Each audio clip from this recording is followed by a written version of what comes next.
Norėdami nukopijuoti ARF pultelį į savo naująjį HRMATIC pultelį, visų pirma, jame turime atidaryti įrašymo režimą. Tai nuspausime pirmąjį mygtuką ir 4 kartus paspausime antrąjį mygtuką. 1, 2, 3, 4. Tuomet nuspaudžiame tą mygtuką, kurį norime nukopijuoti. Matome, ledas nustojo mirksėti, dabar atleidžiame mygtuką, kurį spaudėme ant ARF pultelio ir palaukime.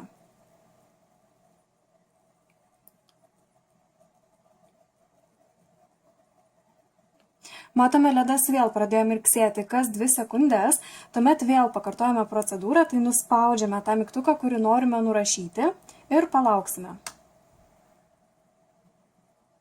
Matote, ledas pradėjo mirksėti žymiai greičiau, tai reiškia, kad kodas priimtas, jį tai reikia išsaugoti. Paspauskite tą mygtuką, kur norite jį išsaugoti ir jau turite paruoštą pultelį.